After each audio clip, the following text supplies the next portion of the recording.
Bonjour à tous, bienvenue sur Knowledge News. Aujourd'hui, on a le plaisir de recevoir une psychosociologue et fondatrice de la clinique de la e-santé. C'est Christelle Albaret, que j'ai le plaisir d'avoir avec moi aujourd'hui. Bonjour Nolwenn.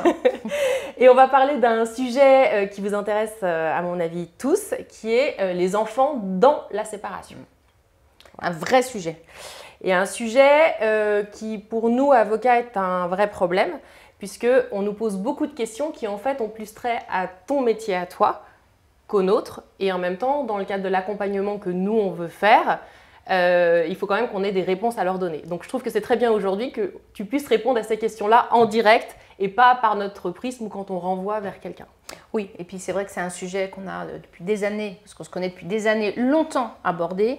C'est un sujet qui, entre le droit de la famille et l'accompagnement thérapeutique, il y a une convergence essentielle. On est vraiment dans une pluridisciplinarité et c'est important de le dire très clairement qu'on a besoin. Le divorce, sur l'échelle du stress, c'est un moment extrêmement important. Donc on ne peut pas faire comme s'il n'y avait pas d'ascenseur émotionnel, comme s'il n'y avait pas d'enjeu, et encore plus quand il y a des enfants au centre. Donc c'est tout à fait normal de se dire que c'est des moments difficiles, qu'il va y avoir des allers-retours aussi, parce que rien n'est vraiment tracé. Et ça peut être intéressant quand on sent qu'on perd un peu pied parfois, de oser pousser la porte d'un cabinet, pas seulement du cabinet d'avocat, mais aussi du cabinet du thérapeute. Alors quand je dis pousser la porte, parfois elle peut être physique ou alors en ligne, parce qu'aujourd'hui il y a plusieurs façons de le faire, mais pour pouvoir poser ses questions, ses doutes, demander conseil et surtout déjà aussi pouvoir poser toutes nos peurs et repartir avec beaucoup plus de distance et d'alignement, vraiment. Nous, surtout, ce qu'on dit généralement, c'est qu'on a besoin que les gens soient aux manettes de leurs décisions, parce que nous, on n'est pas là pour prendre la décision à leur place, on est là pour les accompagner dans toutes les décisions juridiques qu'ils vont devoir prendre. Les éclairer donc, en fait. Les éclairer, mais sur le plan juridique, bien sûr que... comme j'explique à chaque fois, une séparation, un divorce, c'est d'abord du droit et on plaque ça sur une relation humaine, donc sur de l'humain. Donc on ne peut pas faire fi de ça, bien entendu, c'est là. Et en revanche, nous, notre travail, c'est cette compréhension, c'est cet accompagnement, mais on n'est pas psy, donc on ne traite pas. Et donc on a besoin pour que ces personnes qui sont très en souffrance puissent effectivement se faire aider. Mais sache que c'est quand même pas toujours facile de leur dire ça. Oui, parce que de dire à quelqu'un, vous auriez besoin de voir quelqu'un. Alors il y a toujours ce quelqu'un.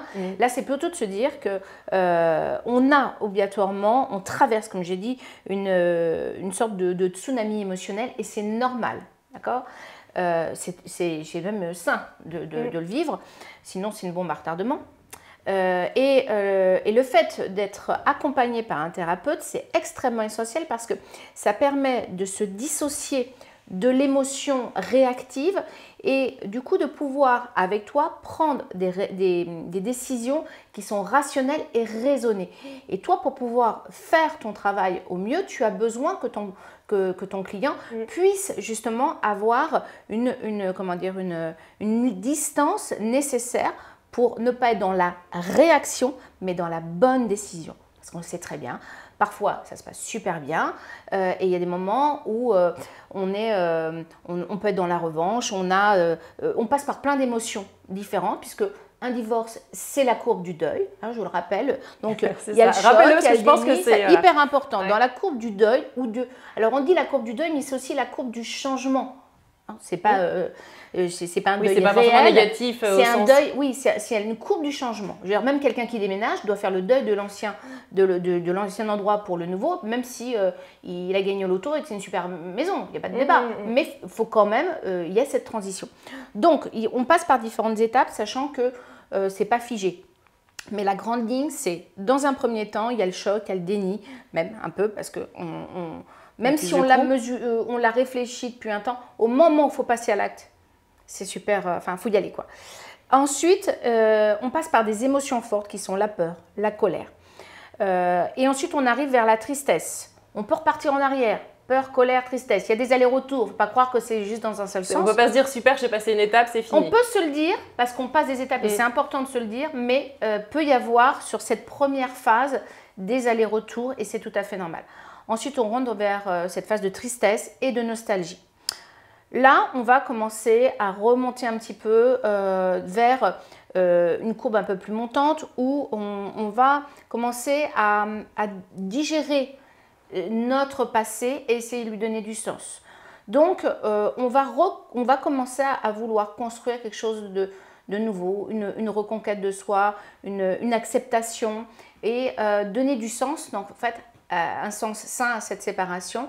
Et on va aller construire quelque chose de nouveau. C'est ce que moi j'appelle, souvent je leur explique qu'il va falloir qu'ils tournent cette page pour pouvoir repenser à eux, se reconstruire et passer à la phase d'après. C'est ça. Alors il y a toujours la peur de cet inconnu, mais en tout cas c'est d'abord tourner une page. Et donc l'accompagnement que nous on fait, puisqu'en fait on est là pendant toute cette phase-là, c'est les aider gentiment à tourner cette page-là, d'un point de vue juridique, parce qu'il faut qu'on le fasse, c'est-à-dire que nous, ce temps juridique s'inclut dans ce temps de deuil. Et parfois, justement, le temps, il est un peu... il va pas au bon... C'est pas le bon timing, quoi, ça colle pas. C'est pas le même pour tout le monde. C'est très intéressant quand tu dis il y a cette page qui se tourne, puis de temps en temps, on a besoin de retourner sur la page d'avant, relire un peu. Donc, c'est le temps, parce que dans cette courbe du deuil et de la transformation, on me dit toujours, mais ça prend combien de temps? C'est pas un temps figé. Pour certaines personnes, ça peut prendre 1 mois, 3 mois. Pour des personnes, ça peut prendre 5 ans, 10 ans. Il y a des personnes qui feront jamais le travail de deuil. Et c'est dommageable parce que, justement, à cet endroit, il y a beaucoup de souffrance. Et c'est tout l'intérêt de l'accompagnement au travail thérapeutique qui permet, en fait, de donner du sens à la séparation. D'accord. Comme je dis toujours, quand on est dans le cadre de thérapie de couple, par exemple, quand les personnes viennent me voir, je dis toujours, une bonne thérapie de couple, ce n'est pas forcément une thérapie où à la fin on se remet ensemble. Dans certains cas, une bonne thérapie de couple, c'est une thérapie où on donne du sens à la séparation. Et du coup, on ne va pas se battre, on va être dans quelque chose de serein. Et lorsqu'on va discuter avec les avocats, on est au clair avec notre sens et nos émotions. Je ne dis pas que ce n'est pas difficile, mais on n'est plus dans la réaction. On ne va plus être dans des coups bas ou autre. Parce qu'une fois que l'amour n'est plus au rendez-vous, il y a un seul sujet, 2 sujets. L'argent, les enfants. Alors justement, tu me lances et tu me tends une perche importante. La question des enfants, c'est vraiment un sujet récurrent qui est vraiment une grosse source d'inquiétude à plein d'endroits.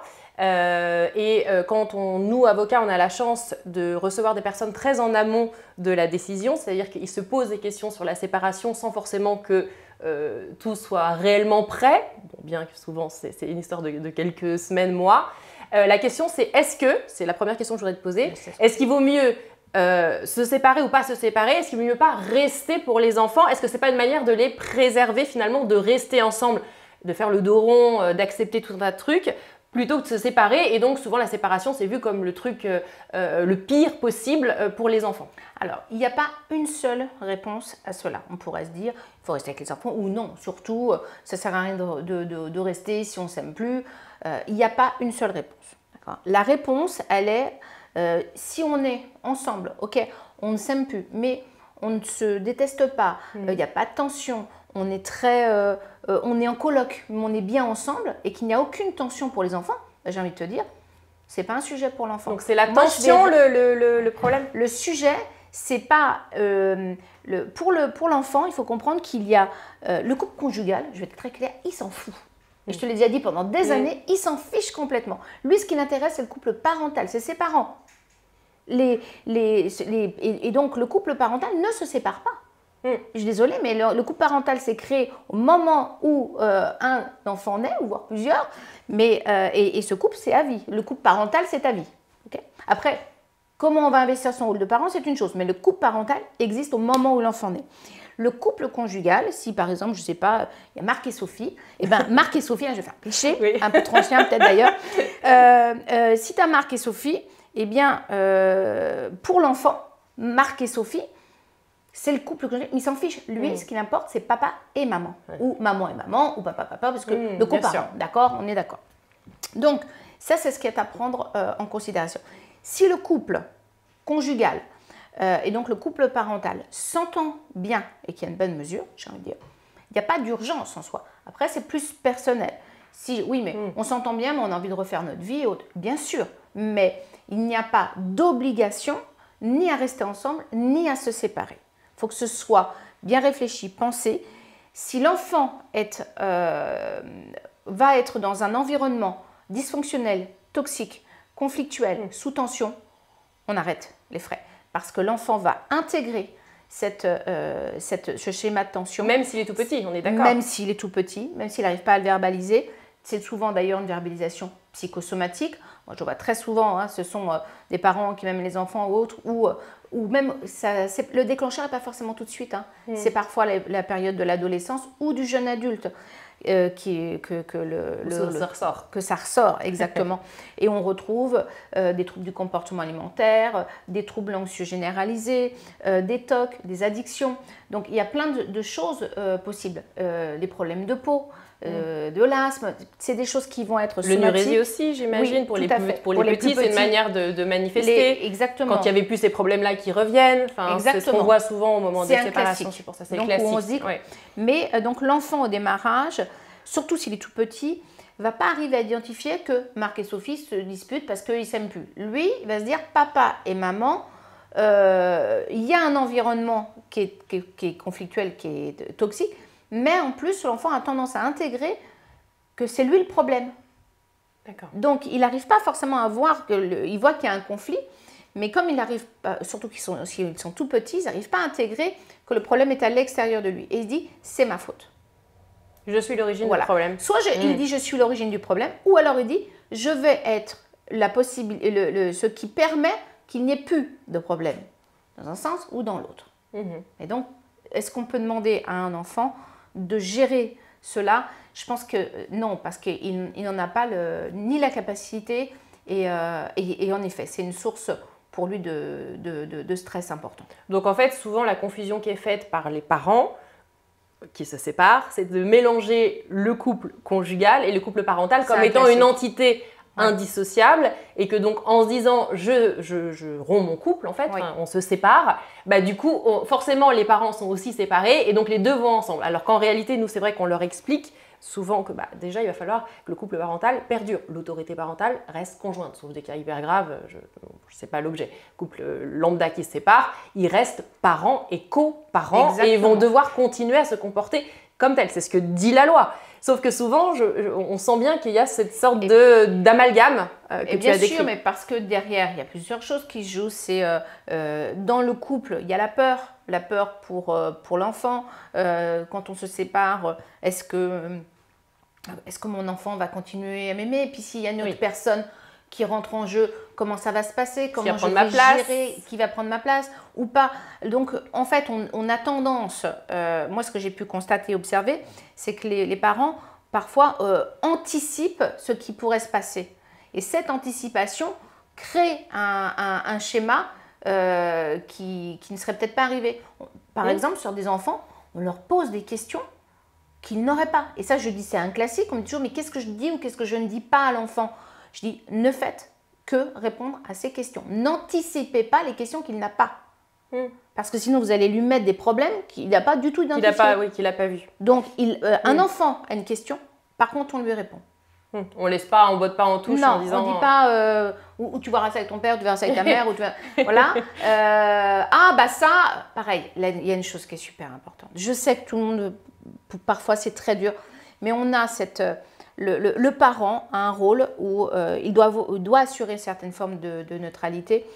Et en voulant disqualifier le parent en face, il se disqualifie aussi. Vous savez, c'est ces petites intonations que tu as quand tu dis ça, il faut voir avec ta mère. Hein, ça, le ça, c'est pas le ta mère, c'est le ça qui renvoie plein de choses. Donc, soyons factuels. Ce truc-là, ce machin-là, ça, tu verras bien. Oui. Okay. Et alors, du coup, imaginons un couple qui se sépare. On a dit que ça pouvait bien se passer. Bien entendu, c'est pas toujours le cas. Et surtout, il peut y avoir, en amont de ça, une crise, et notamment des disputes auxquelles parfois les enfants assistent. Oui. Pas parce que les parents s'affichent, mais parce que c'est la vie, on vit dans le même lieu, etc. Magique, hein. Voilà. Surtout quand il y a des moments où on doit avoir une colocation pendant un certain temps avant de se séparer, parce que sur le papier, on peut tout faire parfaitement. Alors déjà, la première chose que je dis, déculpabilisation, non, ça ne sera pas parfait. Oui, vous avez un risque de vous disputer devant l'enfant. Puis des fois, même si vous ne disputez pas, de toute manière, vous êtes tellement figé que l'enfant le ressent à travers. Donc, ne cherchez pas à cacher quelque chose qui n'est pas. Par contre, si par hasard, il y a une tension ou un conflit, vraiment on essaye d'isoler l'enfant de ce conflit. On sait les sujets qui vont être conflictuels. Comme je dis, allez discuter à l'extérieur. Vous allez au resto. Dans un lieu public. Dans un lieu public, pourquoi? Parce qu'en fait, à cet endroit-là, on va se maintenir. On le sait tous, hein, et ça marche plutôt bien. Donc, l'endroit, pensez, pour les personnes qui nous écoutent, je donne des petits tips. C'est la cellule familiale, l'endroit où on est, c'est l'endroit qui doit être protégé. C'est la cellule, la bulle de protection. C'est la bulle pour l'enfant, ouais. Hein, puisqu'on parle vraiment de l'enfant. Ouais. Donc, à cet endroit-là, on essaye de le protéger. Si ça arrive, eh bien, on ne fait pas comme s'il n'était rien arrivé. On le verbalise au niveau de l'enfant. Bon, voilà. Et alors, on a tendance à dire, plutôt parce qu'on dit papa et maman se sont un peu disputés, moi, je vais essayer de dissocier.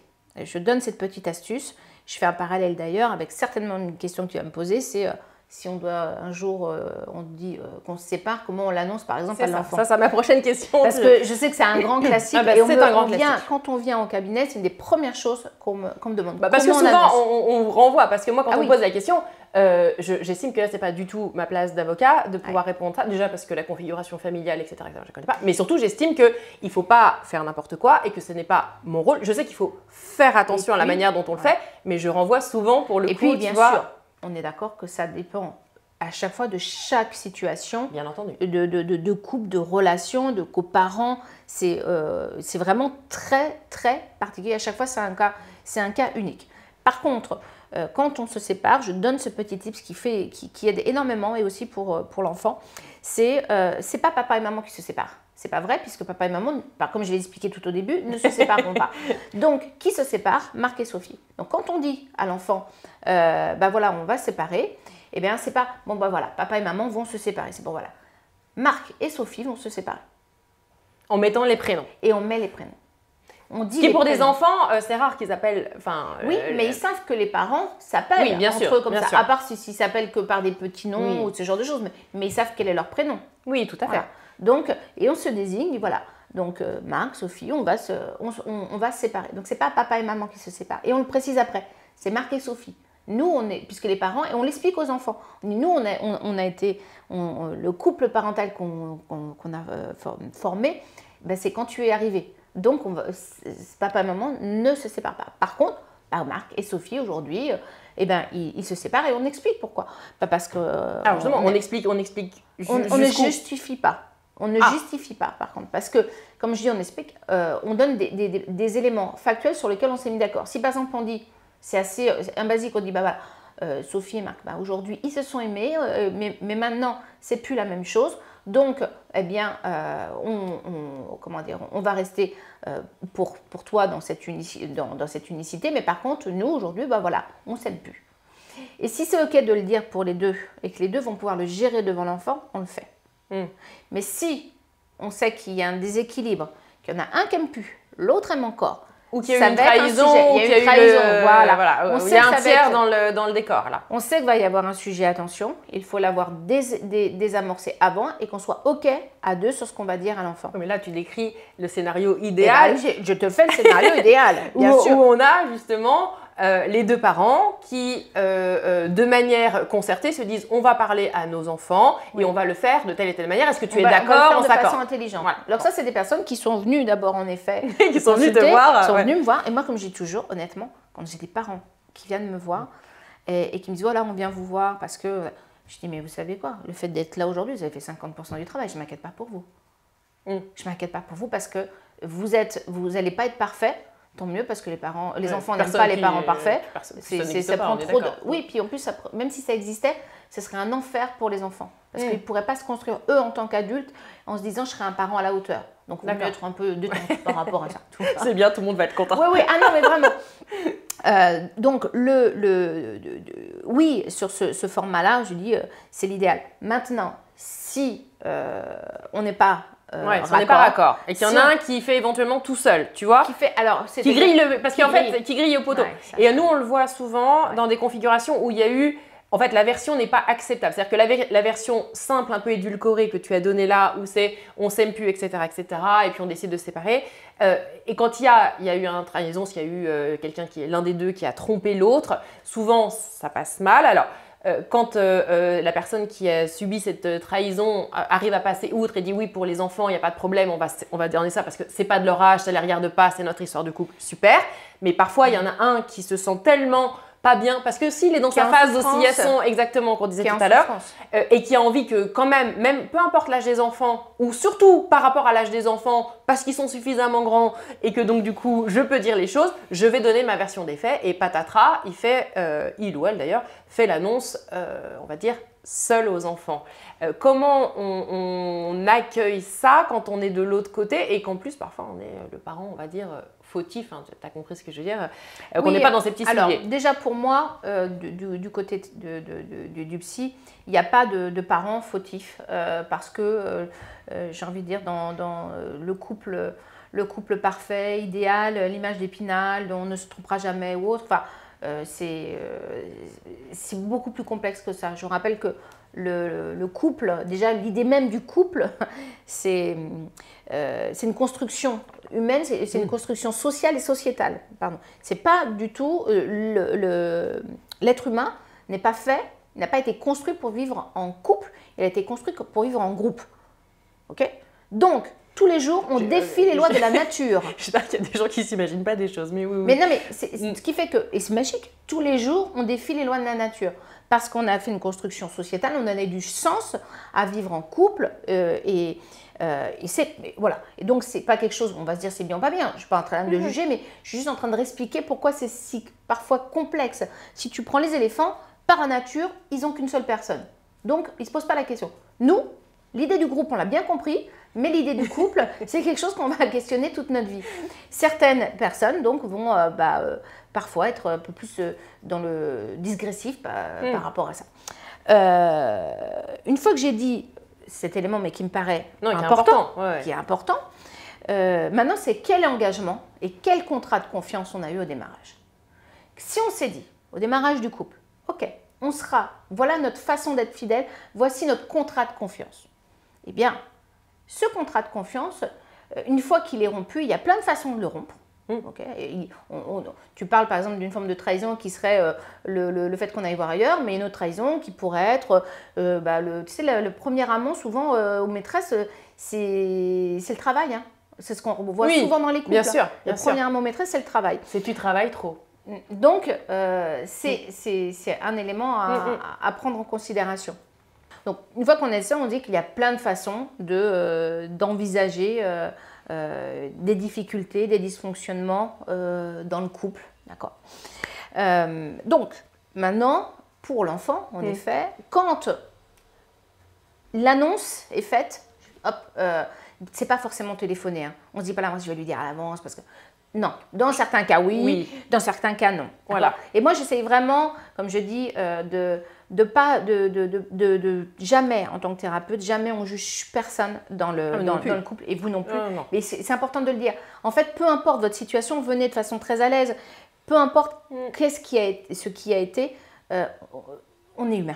D'accord. Un, on est humain. Deux, on a besoin de comprendre et de savoir. Donc, on accueille, point. Exactement. On n'est pas là pour dire c'est bien, c'est pas bien, on ne distribue pas des bons points. Là où je suis toujours plus attentive, bien sûr, et parce que j'accompagne beaucoup dans cet environnement-là, c'est lorsqu'on a des personnes qui sont plutôt toxiques, manipulateurs. Bien et sûr. là, on a des sujets beaucoup plus douloureux. Et là, on va être très attentif. Je pense qu'on aura l'occasion d'en reparler parce que ça va être des sujets un peu têtus. Voilà, c'est clair. Donc, lorsque l'annonce a déjà été faite, en règle générale, soit le parent ou le coparent l'a déjà dit, a dit bah écoute, en fait, je lui ai dit, ou alors on ne l'a pas dit, on apprend par l'enfant, entre guillemets, que c'est ce qui a été dit. Là, faut expliquer, faut pas chercher à se justifier. J'ai toujours, en tant que parent, jamais on se justifie. On peut expliquer, argumenter, mais pas se justifier. Est-ce que tu peux juste expliquer peut-être la différence pour que ce soit clair, peut-être avec un exemple, tu vois En fait, papa ou maman t'a dit ça, oui, mais non, mais en fait, c'est pas vraiment ça. Et puis, la justification est surtout dans le ton. Avant tout dans le ton. C'est dire, ok, bah écoute, je vais t'expliquer tel que moi je l'ai vécu et la façon dont on a, avec comment dire, mon prisme à moi, ben on a dit les choses et je pense que ça te permettra tout simplement d'associer les deux choses. Mais je le fais avec le plus, je sais ce que je dis est super dur, mais si on arrive à le faire, on ne le fait pas pour soi. Il faut être extrêmement clair en tant que parent. Si on pense à soi, il y a plein de choses qu'on aimerait dire et que pour soulager, rentrer dans le détail, pour être sûr que ça soit l'autre le méchant. Quand vous expliquez les choses, mettez-vous juste à la place de l'enfant. Il n'a pas envie en vrai de savoir qui a tort, qui a raison. Vous, c'est ce que vous pensez, mais il ne veut pas l'enfant savoir. Lui, il veut ses deux parents. Oui, c'est si ça. vous lui demandez qu'est-ce que tu veux, lui, il veut ses deux parents, il veut rien d'autre. Donc, on est juste en train de dire, je redonne l'élément complémentaire qui me permettrait d'être à l'aise dans la situation. Et je ne mens pas. Tu sais, je pense que pour certains parents, c'est important. Alors déjà, de ne pas être le méchant de l'histoire. Souvent, nous, on le voit dans toutes les configurations de séparation qu'on a. On ne veut pas être le méchant de l'histoire. Et vis-à-vis des enfants, on ne veut surtout pas avoir ce rôle-là parce qu'on a l'impression qu'on va perdre l'amour de ses enfants. Enfin, je vais un peu loin mais c'est souvent ça qui est derrière. Donc, il y a souvent ce moment de panique. C'est pour ça que c'est important que tu puisses dire toi les choses. De dire, il faut vraiment que je rétablisse la vérité, que je rétablisse l'équilibre parce que sinon, mon enfant va moins m'aimer ou va me voir sous un jour justement qui n'est pas positif. Et je vais perdre l'aura en fait, tu vois. On n'est pas, et je comprends complètement, et tu as raison de le dire, on n'est pas dans je vais perdre l'aura, on est dans chacun doit exprimer son point de vue et son ressenti. C'est important, parce que chacun ne l'a déjà de toute manière pas vécu de la même façon. Donc on ne va pas expliquer forcément la même chose puisqu'on ne vit pas de la même façon. D'accord? Donc c'est ok. Mais on ne renforce pas, on dit juste sa posture, sa position, ce qui est ok pour nous. Mais je le redis, ce qu'on dit, on le dit pour soi ou on le dit pour l'enfant. Chaque chose doit être à se dire quel est le bénéfice pour mon enfant, pas quel est le bénéfice pour moi. Oui, et c'est bien qu'il commence à se mettre ça en tête puisqu'en fait, le juge raisonnera, enfin si ça finit devant un juge, raisonnera par rapport à l'enfant en se disant finalement les parents, ok vous êtes là, mais restez à votre place et laissez vos enfants à leur juste place. Et je trouve que du coup c'est bien aussi de le rappeler que même dans ces discussions épineuse, compliquée, j'imagine que, tu vois, c'est avec la boule au ventre.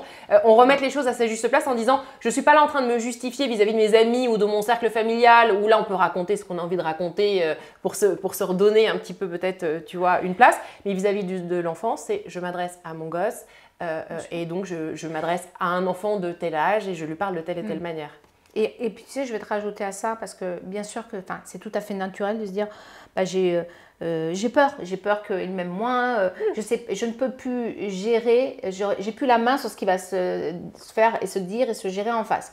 Donc, en tant que parent, c'est naturel d'avoir cette peur-là. Donc, si on l'a et on se pose les questions, c'est normal et naturel.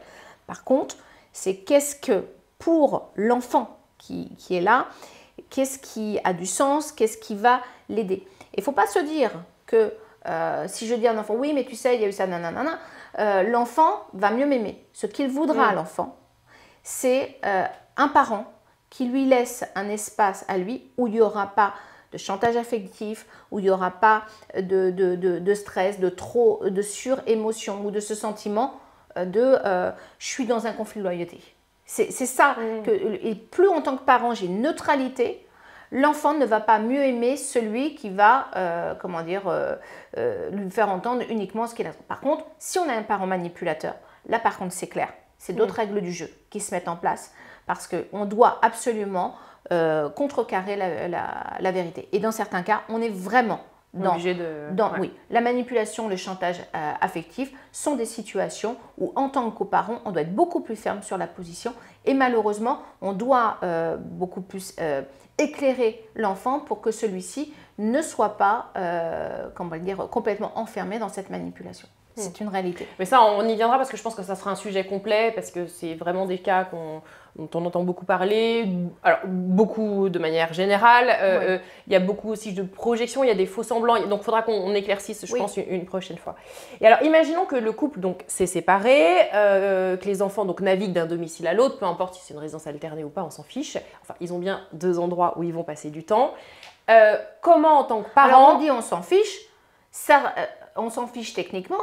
mais en fait, quand on est dans la situation, on s'en fiche pas. Non, non. Et l'enfant ne s'en fiche pas non plus. J'entends bien, mais ce que c'est pas, je veux dire, il peut y avoir plein de configurations. Voilà, c'est ça. Il y a plein de configurations et là l'idée c'était de se dire ok, et imaginons que donc l'enfant revient de chez son père ou de chez sa mère, peu importe, il a passé du temps, c'est qu'est-ce que je lui pose comme, qu'est-ce que je suis autorisée à partager avec lui, qu'est-ce que je dois lui demander, est-ce que je peux lui demander ce qu'il a fait chez l'autre, ou est-ce que c'est trop intrusif, est-ce que chacun doit avoir sa bulle, est-ce que c'est bien segmenter ou au contraire c'est pas bien de segmenter les choses, c'est-à-dire qu'au contraire on doit pouvoir parler de choses banales, bah t'as fait quoi ce week-end, bah j'étais à la piscine, je me suis amusée avec mes copains, j'étais à un anniversaire, ou alors en fait bah ce qui est chez ton père, chez ta mère, chez ta mère, ou peu importe, c'est-à-dire que je veux pas savoir parce que par principe c'est chez l'autre.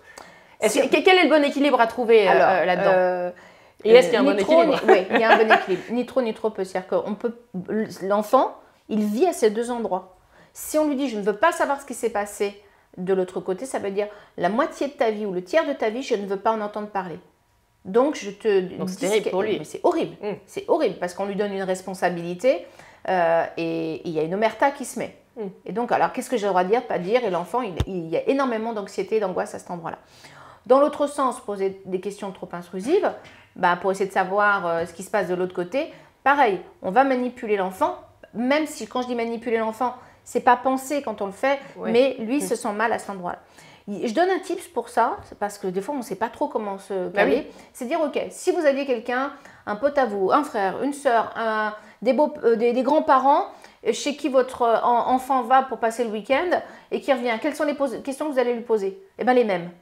Et quand il rentre, posez-lui la question comme si c'était une autre personne que votre conjoint, pour essayer de se dire qu'est-ce que je m'autoriserai à poser question pour être le plus naturel possible. Et est-ce que c'est pas une histoire de niveau, un peu comme tu disais tout à l'heure, c'est-à-dire qu'on pose des questions par rapport à la vie de l'enfant, c'est-à-dire qu'on s'intéresse à lui, ce qu'il a fait dans son week-end, sans aller avoir envie de creuser, et c'était avec qui, et c'était est-ce que papa ou maman était là à ce moment-là, est-ce qu'il y avait le nouveau ou la nouvelle, est-ce que je sais pas quoi, je sais pas quoi. Alors ça, tu vois, c'est ce que c'est le degré de... Ça, c'est manipulé. C'est-à-dire qu'en fait, je veux savoir à travers toi ce qui se vit là-bas. Donc ça, c'est pas ok. Si on n'était pas séparés, quelles seraient les questions que je poserais? Si on était ensemble, là, où c'est pour ça que je dis, si tu allais chez papy, mamie, si tu allais chez tonton, tata, quelles sont les questions que je te poserais quand tu reviendrais? Qu'est-ce que tu as mangé? Est-ce que tu as passé un beau goûter? Est-ce qu'il y avait ton pote machin? Et dans l'autre sens, je ne m'interdis pas de poser des questions que je poserais habituellement. Si je dis, tiens, tu étais avec tonton et tata, et alors, il y avait qui chez tata? Bah, ça peut arriver que si habituellement je pose cette question, je vois pas pourquoi je ne la poserais plus maintenant en me disant attention, il faut être le plus naturel possible, rester dans la personne qu'on est, mais pour la première chose c'est tiens, si revenait de chez tonton tata, quelles sont les questions que je poserais? Et donc je me focus là-dessus. Et revenait chez tonton tata. Et respecter peut-être ce que l'enfant a envie de dire ou pas dire, là où il s'arrête dans son... Comme on fait habituellement, comme si je revenais de chez tonton tata. Ok. Ou de chez ma copine, machin, de la même façon. Je dis, prenez ce tips-là. Oui, je pense que c'est une bonne recommandation. Et alors, du coup, qu'est-ce que tu pourrais donner comme conseil pour éviter qu'un enfant tombe dans ce fameux conflit de loyauté que nous, on voit beaucoup dans le cadre de séparation, qui est beaucoup plaidé, beaucoup invoqué. Je parle des situations qui se passent pas très bien, mais qu'on voit, et justement comment on peut éviter de plonger, dans le cadre d'une séparation, comment on peut éviter de plonger un enfant dans un conflit de loyauté. Alors déjà peut-être expliquer ce que c'est que le conflit de loyauté. Le conflit de loyauté, c'est lorsque je suis coincée dans un système où j'ai le sentiment que je dois faire un choix qui m'est impossible, soit par rapport à mon système de valeurs, soit par rapport à mon système affectif, et donc je suis dans tous les cas, il y en a un qui perd, c'est moi. Voilà. Donc l'enfant, quand on le met dans un conflit de loyauté, quel que soit le choix qu'il doit faire, il a le sentiment de perdre et c'est vraiment quelque chose qui fait extrêmement mal à l'intérieur. Je veux dire, émotionnellement, le conflit de loyauté, c'est terrible. On a l'impression d'être découpé tout le temps. Mais c'est pour ça. Et franchement, on voit, parce que toutes les situations, bien sûr, ne se passent pas bien, on le sait, on arrive souvent à des extrêmes comme ça. Comment on pourrait faire? Quels sont les trucs à absolument pas faire peut-être? Ou comme tu veux, tu le prends par un bout ou par l'autre.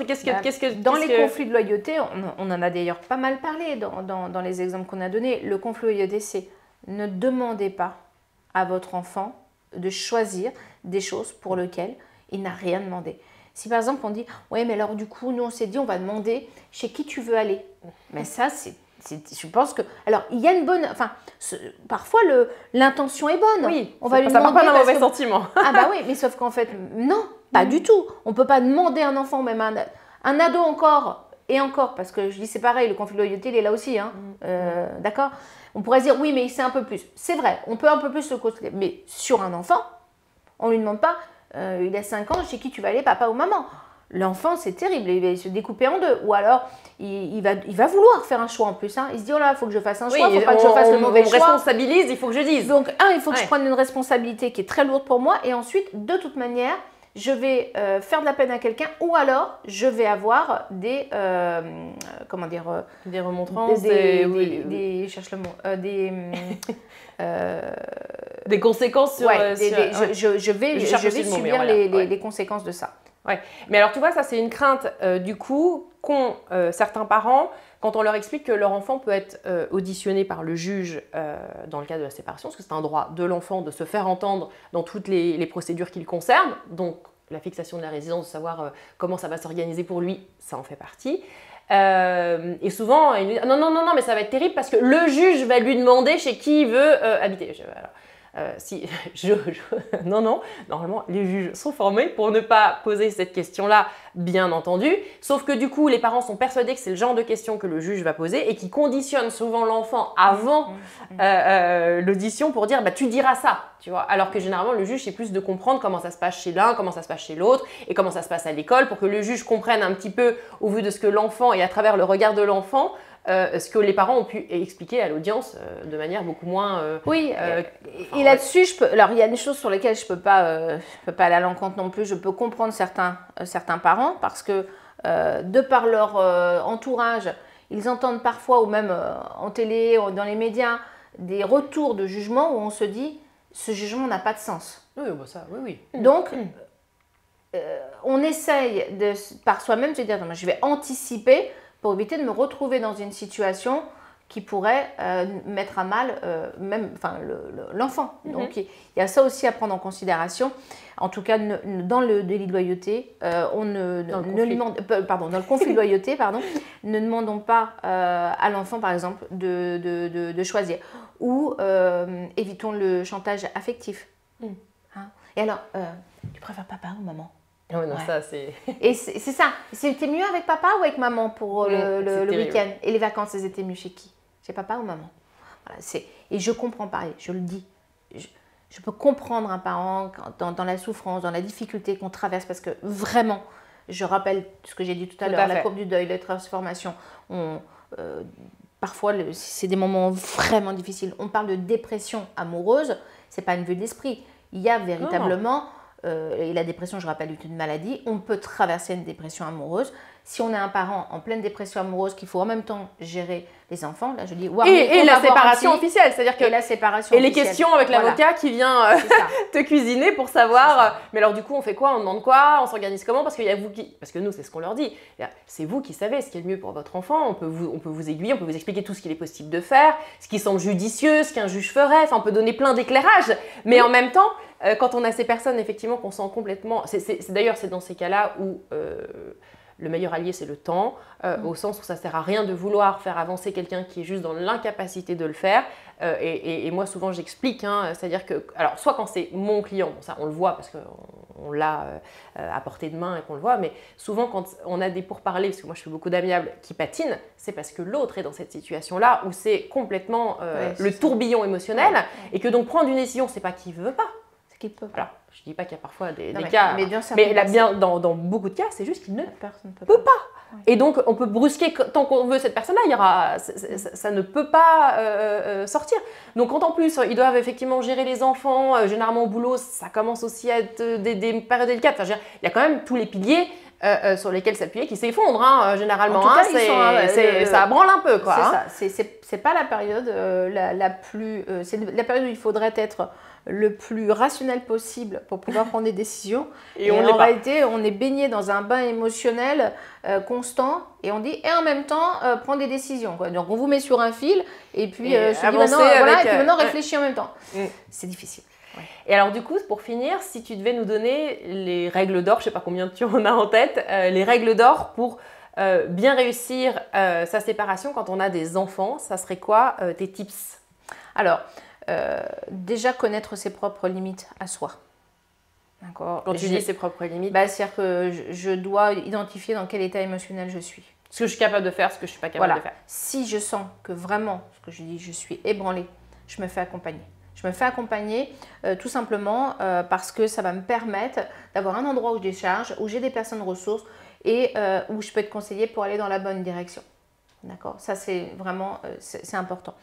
La communication doit être la plus factuelle possible. C'est-à-dire que sujet, verbe, complément, on donne des éléments factuels, on évite de vouloir trop en dire. Ça, c'est vis-à-vis de l'enfant et vis-à-vis de l'autre parent? C'est dans les communications en règle générale? Voilà. On essaie d'être dans une communication la plus factuelle, rationnée. On doit être le plus dans le rationnel possible, mais ça ne veut pas dire qu'on doit enlever l'émotionnel, mais l'émotionnel ne peut pas être traité en même temps. On ne vient pas polluer. Ouais. Du côté de l'enfant, on adapte le type de communication et d'information à l'âge de l'enfant. Oui. Ensuite, on est attentif aux changements corporels, émotionnels, comportements de l'enfant dans le cadre de la séparation, parce que vous avez des enfants qui vont vouloir sauver le couple, qui vont penser que c'est le problème, qui peuvent somatiser. Donc, on n'hésite pas aussi à identifier que votre enfant, c'est peut-être pas vous qui parlera, mais qu'il a une personne ressource, un grand-parent, une grande sœur, une cousine, copain, mais une personne ressource extérieure à qui l'enfant peut s'exprimer, et s'il y avait quelqu'un pourrait alerter le couple parental. Ça, c'est aussi important. Et ensuite, je dirais que c'est être le plus authentique possible. Je pense que c'est... cherchons pas à être parfait, cherchons à être le plus... Ou à se donner des super objectifs. Cherchez pas à être le parent parfait, il faudrait que je fasse comme ça, comme un aïe, ça va être comme ça. Oui, mais on a beaucoup d'injonctions dans notre société à l'heure actuelle, ou sur les réseaux, où on a beaucoup d'injonctions. On doit être comme ci, comme ça, on doit remplir un certain nombre de cases. Donc c'est dur, je pense, pour des parents de... Et puis c'est peut-être aussi vécu comme une sorte d'aveu de faiblesse, tu vois, de se dire... faut que je sois à la hauteur avec une pression. Mais c'est quoi être à la hauteur? Ah non, mais... En vrai, c'est ça que je veux dire. Je pense que l'enfant, si on joue un rôle, si on joue un jeu, si on fait style que tout va bien alors qu'à l'intérieur ça va pas du tout, c'est pas compliqué. L'enfant ressent le décalage entre eux. Donc il vaut mieux. Par contre, on ne parle pas de... on ne s'épanche pas. Alors ça, par contre, votre enfant, ce n'est pas votre psy. Ni le copain, ni la copine avec qui on passe la soirée. D'accord ? C'est pas votre psy, c'est pas la personne à qui on dit tout. On le préserve, c'est notre enfant. Et donc ce qui appartient à la difficulté de la vie conjugale ou de ce que je traverse, ça appartient pas à l'enfant. Je lui dis pas. Ah bah du coup, je me suis retrouvée copine, j'ai machin, toutes ces choses-là. Ah bah je m'éclate en ce moment. C'est votre vie et il faut la vivre, mais c'est pas celle de l'enfant. On le laisse à sa place d'enfant. Oui, voilà, c'est ça. On le laisse à sa place, à lui. Et en tant que parent, on gère déjà tout ce qu'il y a à gérer en tant que parent. C'est déjà un gros job. Mais on essaye de ne pas mélanger les styles et surtout, ça évite le fameux conflit de loyauté, c'est qu'on évitait tout à l'heure. Et tu vois, dans le parallèle aussi que je ferai là, on a beaucoup parlé ensemble de droit collaboratif depuis des années. Moi, il y a une chose aussi que je vois, c'est que lorsqu'on a des couples, des anciens couples qui se séparent, je vois un grand changement lorsque en face on a ce que j'appelle moi les avocats pitbull, et parce que c'est la surenchère, il y en a qu'un qui gagne. Comme je dis toujours avec les avocats pitbull, il y en a qu'un qui gagne, c'est les avocats parce que ça dure longtemps, ça coûte cher. Moi, je dis qu'il y a deux perdants, mais voilà, parlons des clients. Mais il y a deux perdants, exactement. Donc, je prône la communication. Pourquoi je parle du droit collaboratif aussi? Il faut choisir un avocat avec lequel ça match. C'est super important. De la même façon qu'on choisit un psy. Exactement ce que j'allais dire. Eh bien, il faut que ça matche à la fois sur la compétence, le ton que la personne a, sa personnalité. De quoi, la plupart du temps, on a besoin de savoir si on pourra, qu'est-ce que j'ai le droit de dire, est-ce que j'ai le droit d'être moi-même, est-ce que je peux poser des questions en me disant, cette question elle n'est peut-être pas forcément bête, mais je peux la poser. aussi le délai de réponse. Ça, j'ai remarqué une chose, et ça, je le dis pour les autres avocats qui Oui, non, mais pour tout le monde, mais tu as raison. Voilà, pour tout le monde. Ce qui est le plus angoissant pour une personne, pour un client, en fait, c'est lorsque, moi, ce que j'ai le plus en cabinet, c'est je n'ai pas de réponse de mon avocat. Et ça, c'est extrêmement anxiogène. Ouais. Donc, c'est à retenir ça pour les avocats. Non, donc, quand vous choisissez un avocat, c'est un sujet que vous pouvez aborder. En règle générale, vous répondez sous combien de temps? Et même si la réponse est sous une semaine, ne vous inquiétez pas, c'est sous une semaine. Mais qu'on puisse avoir cette possibilité de se dire j'ai la maîtrise dans ce que je suis en train de traverser. Oui, non, mais ça, c'est important. Et alors, du coup, je voudrais qu'on finisse par ça parce que toi, tu as développé une plateforme qui s'appelle la clinique de la e-santé. La clinique e-santé, oui. Et je pense que ça peut vraiment intéresser les personnes qui nous écoutent, justement parce que se faire accompagner, alors il y a passé la porte, tu le disais tout à l'heure, mais je trouve que vraiment, moi je sais, parce que quand il y a des clients qui viennent nous voir, vous savez, c'est comme aller chez un dentiste, j'ai rien contre les dentistes, c'est quand même pas une partie de plaisir de passer la porte d'un cabinet d'avocat, c'est déjà une étape. Donc on sait ce que c'est comme symbolique en fait. Bon. Et toi tu as développé une plateforme où du coup tu rends accessible justement tout l'accompagnement de la santé mentale, tout en étant finalement dans un endroit où on n'a pas traversé Paris, bon pour ceux qui habitent Paris, mais traverser Paris dans des conditions où on arrive, on est complètement dans un état de stress pas possible, on peut le faire chez soi dans son canapé, enfin bref, on se fait accompagner à des heures où on veut. Est-ce que tu peux nous expliquer un petit peu le concept? Aujourd'hui, la santé mentale, c'est pas un débat, tout le monde sait à quel point on a tous besoin 100% de notre santé mentale parce qu'on ne peut rien traverser si on n'a pas cette santé mentale. Par contre, en effet, aller voir un psy, un thérapeute, quand on en a besoin, si en plus on doit rajouter les freins de la distance, des déplacements, d'un rythme de vie, d'avoir des enfants et autres, bien, si on doit rajouter ça en plus du divorce et tout, c'est pas possible. On le fait une fois, on ne le fera pas deux. Oui. On ne sera pas dans un accompagnement. Alors que c'est la période la plus importante pour avoir tous les tips, les conseils, pour pouvoir avancer. Alors déjà, je rappelle que la thérapie aujourd'hui, on ne vient pas parce qu'on a un problème, on vient parce qu'on se fait un cadeau, parce que c'est quelque chose qui est important pour nous. On a besoin d'avoir les mêmes tips qu'on se dit là. Il y a de l'échange, il y a des conseils, il y a des techniques très concrètes pour pouvoir avancer. Et la plateforme de la clinique e-santé, c'est la possibilité d'avoir clairement son psy dans la poche avec un suivi immersif au quotidien. Parce que si par exemple, c'est bien, j'ai un rendez-vous chez le psy, mais tous les 15 jours. Mais qu'entre les deux, je suis en pleine séparation, j'ai un moment de crise, me dit, je viens chercher les affaires.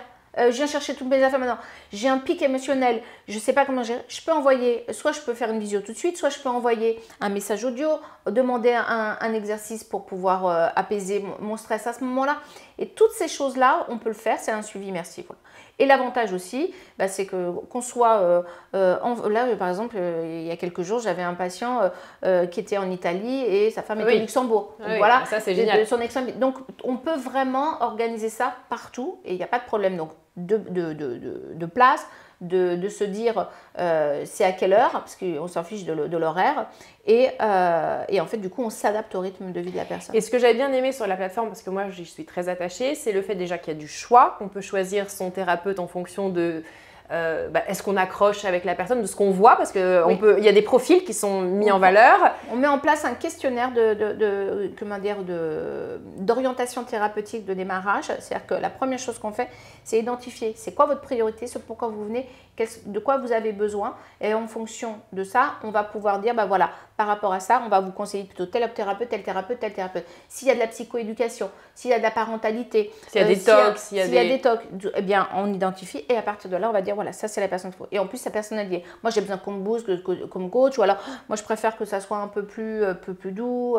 Je travaille beaucoup sur mon émotion, voilà.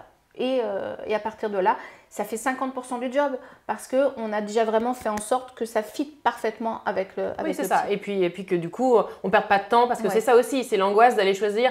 Alors, un thérapeute. Bon, alors, le psy. Je vais aller chercher un psy.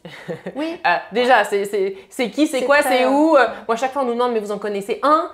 Mais en plus, ça veut rien dire en connaître un. Enfin, non, parce qu'il y a plusieurs en fonction typologies de psy, de thérapie. Et puis la personne qui a accroché avec une personne n'accrochera pas forcément avec l'autre parce qu'il y a des histoires, il y a plein de choses qui se trament, on le sait. Donc je trouve que justement c'était intéressant que tu puisses parler de ta plateforme parce que je la trouve vraiment super adaptée, super facile et dans notre ère où on a besoin de réponses quand même relativement rapide, parce qu'on est dans une société de l'immédiateté, c'est important de pouvoir fonctionner comme ça. Et puis on a besoin, quand on est dans des situations émotionnelles parfois difficiles, de pouvoir avoir rapidement des conseils, des solutions, un accompagnement qui permettent d'éviter d'avoir à traiter d'autres choses derrière, les effets secondaires. Super. Bah écoute, merci beaucoup Christelle. Merci à toi Nolwenn. Je pense qu'on aura l'occasion de reparler d'autres sujets parce qu'on en a, je pense... glissé, mais on s'est dit, voilà, on sait qu'on a plein d'autres sujets. Je pense que c'est vraiment important en effet. Voilà, bah écoutez, j'espère que vous avez aimé cette interview et puis bah, suivez-nous pour plus de contenu sur Nolwenn News.